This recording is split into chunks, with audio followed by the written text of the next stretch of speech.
Organisasi Angkatan Darat Kalimantan Selatan menggelar musyawarah kerja daerah 3 DPD Organda Provinsi Kalimantan Selatan dengan dihadiri 14 DPC Organda di 13 kabupaten kota di Galaxy Hotel Jalan Ayani Pal 2,5 Banjarmasin Tengah besokan Sabtu 12 Juli 2025. Musda ketiga ini membahas terkait overdimensi, one overloading serta mengenai rancangan undang-undang overdimension overloading yang dinilai merugikan pihaknya.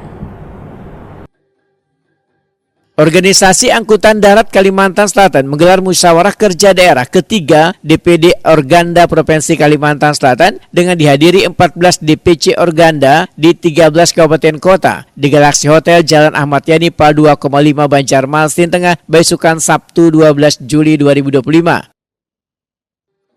Ketua Umum DPP Organda Adrianto Joko Sutono, Waitakuni Prima TV membedakan musda ketiga ini membahas terkait overdimensi, one overloading, serta mengenai rancangan undang-undang overdimension overloading yang dinilai merugikan pihaknya. Terkait keselamatan angkutan jalan, menurut Adrianto Joko Sutono, ada beberapa yang masih menjadi catatan. Berdasarkan data, angka kecelakaan masih tinggi yaitu mencapai 30.000 setahunnya. Sehingga Organda pun berupaya meminimalkan risiko melalui pengelolaan operasional yang berkesinambungan. Adrianto Joko Sutono meminta seberatan anggota Organda untuk berbenah serta meningkatkan mutu sumber daya manusia dalam industri angkutan supaya tercipta lingkungan yang lebih aman, gasan sabarataan pengguna jalan.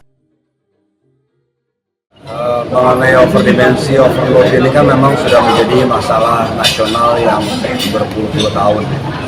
DPP Organda tentunya berkoordinasi dengan Kementerian Perhubungan secara spesifik, tapi juga lintas kementerian agar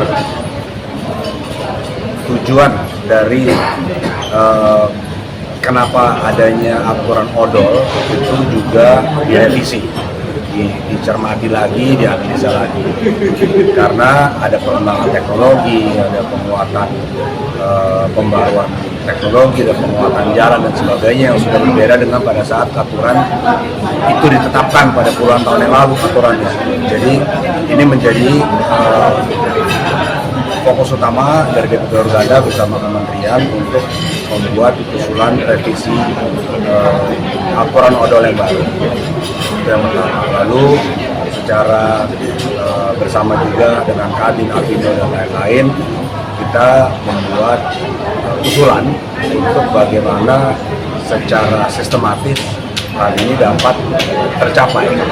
Kalau dilakukan secara sekaligus banyak hal yang akan menjadi halangan, kapasitas transportasinya, ya kan, keberadaan usaha yang sekarang juga terhadap operation cost baik dari pemilik barang maupun dari barang juga. Jadi banyak hal yang memang sudah diketahui dan akan menjadi bahan pertimbangan bagaimana kedepannya secara sistematis model itu bisa kita atasi bersama-sama.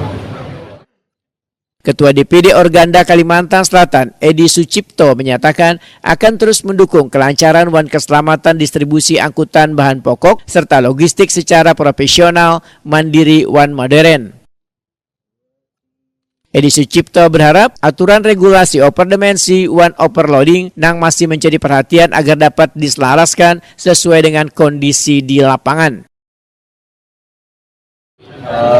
Untuk DPD Kalsel kita selalu mendukung apa yang diambil keputusan oleh DPP Organda di pusat. Cuma kami berharap aturan odol sudah bagus, cuma isinya kurang mengena kepada end user.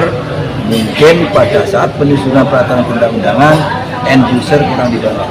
Harusnya setiap daerah punya ciri khas masing-masing. Untuk itu kalau suatu aturan dibuat harus bisa berlaku untuk semuanya, untuk semua daerah. Itu yang mungkin kekurangan organ-organ kita, bahwa anggota dewan kita sedang menyusun regulasi atau aturan, kadang membawa aspirasi yang dari bawah. Akhirnya aturan dibuat, diterapkan tidak bisa. Itu aturannya sudah bagus, isi-isinya itu yang harus direvisi. Bagaimana dengan overdimensi tadi, kita sebagai pengusaha tidak dirugikan. Kami harap ongkos angkut juga dipikirkan. Tidak bisa sekedar selamat tapi perutnya nggak selamat, mungkin begitu bagi pengusaha.